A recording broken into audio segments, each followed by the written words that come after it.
como sempre estiveram, tomaram uma complexidade que eu vou tentar lhes evidenciar hoje, que não nos permite mais olhar com raciocínios ou diagnósticos simplificadores, como a visão tradicional ainda vigente impõe, e parece que hoje há um risco mesmo de fragmentação do próprio território nacional brasileiro.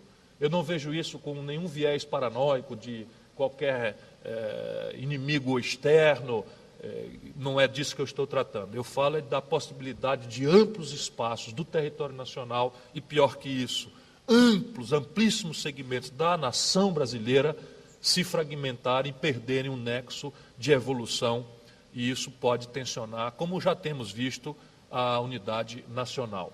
Basta que a gente cite um exemplo do que está acontecendo no federalismo brasileiro hoje.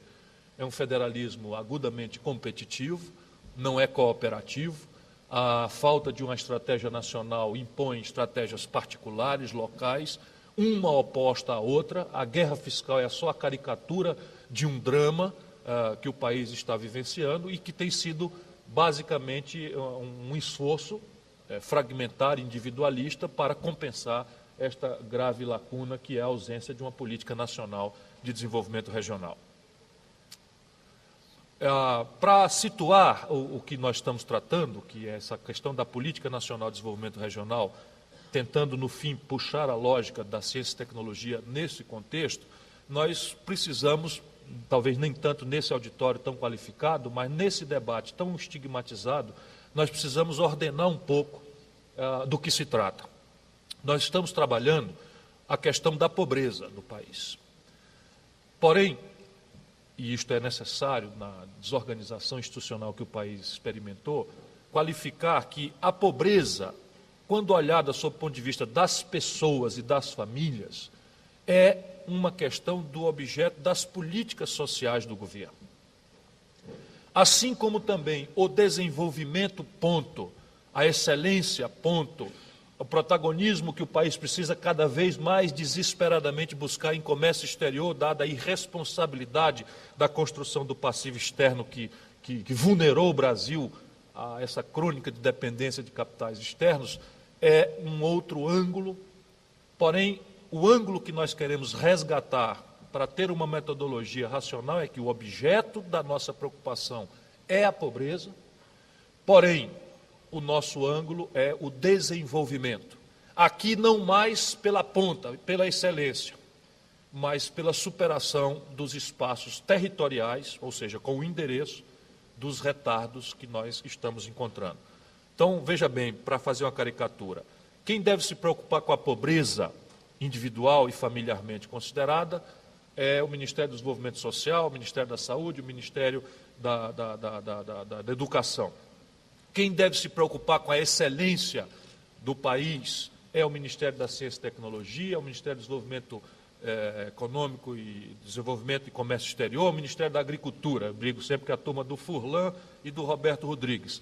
A nossa preocupação é convocar o conjunto articulado do governo e, mais que isso, idealmente, da sociedade civil brasileira, para olhar este ângulo da pobreza sob o ponto de vista do retardo no desenvolvimento e com uma dimensão espacial qualificada, identificada, ponderada, com o endereço afirmado. Isso é um pouco a complexidade da nossa tarefa. Adiante, por favor. Bom, o potencial para isso é que nós temos uma magnífica diversidade regional, embora possa se qualificar também com números os desequilíbrios do país para quem ainda tiver alguma dúvida. Comparando, por exemplo, a unidade federada mais rica ou a unidade federada mais pobre nos Estados Unidos, ou comparando a União Europeia, entendendo a unidade federada cada país, e o Brasil, nós temos então esse quadro que qualifica, nos permitindo avançar para além do subjetivismo, do discurso dos excluídos, dos coitadinhos, que caracteriza um equívoco de abordagem. Nos Estados Unidos, entre a Califórnia, o estado mais rico, e talvez Oklahoma, ou seja, qual seja o estado mais pobre americano, a diferença não passa de 2,3 vezes.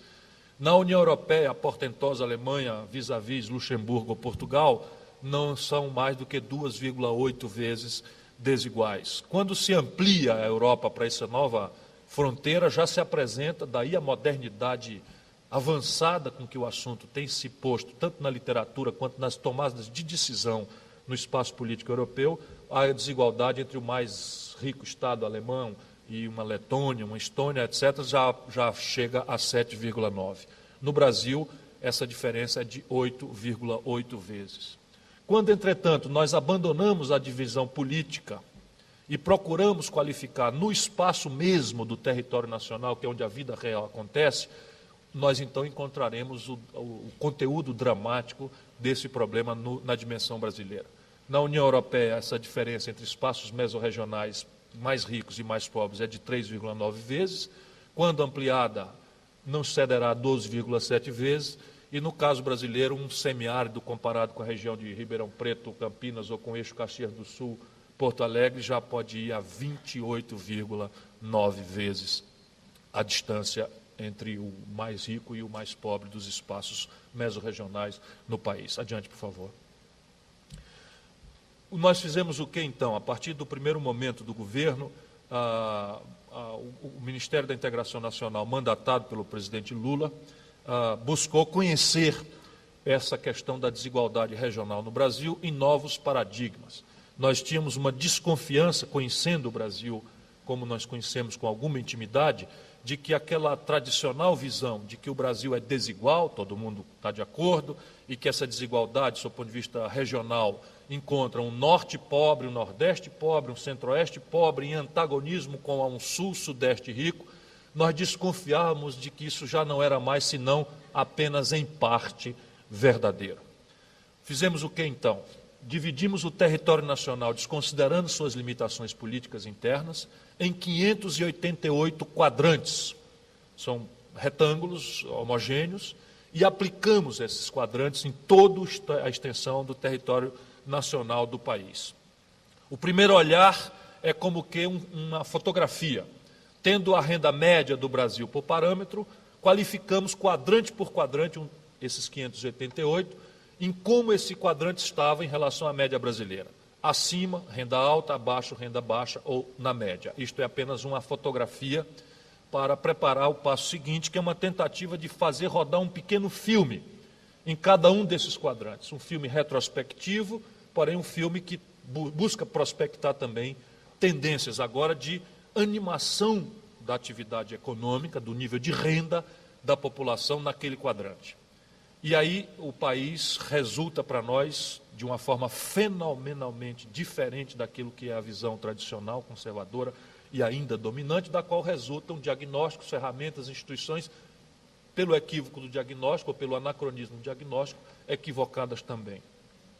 A renda nesses quadrantes pode estar em retrocesso, dramático, pode estar meramente estagnada ou pode estar em processo brilhante de evolução.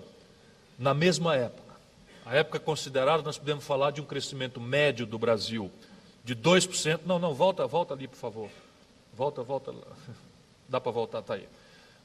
A média de 2%, vírgula fração no crescimento, no período, nós vamos encontrar subespaços regionais que, na mesma época em que o país crescia a 2% e fração em média, regiões que estão decrescendo a 16% ao ano, e regiões que estão, na mesma época, crescendo a 20% ao ano o PIB regional. O que põe para nós um desafio que é maravilhoso, por um lado, porque revela um país com essa diversidade extraordinária, capaz de subverter interdições macroeconômicas, crises, intervenção do Fundo Monetário, crise cambial. O Brasil quebrou 3 vezes nesse período, a despeito disso, o país tem espaços crescendo a 20% ao ano. Porém, também agudamente preocupante, espaços que tinham renda média ou que têm renda média e que retrocedem a sua economia regional a frações imensas, de 20% talvez, até ao ano. E, a partir disso, cada um dos ângulos deste desenvolvimento é apurado na ambiência dessa política nacional de desenvolvimento regional. Mortalidade infantil, exclusão elétrica, exclusão digital, nível, etc. Eu, evidentemente, não iria cansá-los mais do que sou obrigado funcionalmente a fazer. Segmentei aqui apenas um que talvez lhe seja bastante interessante, um mapa para demonstrar basicamente o seguinte: hoje há regiões dinâmicas em todo o espaço do território nacional e há regiões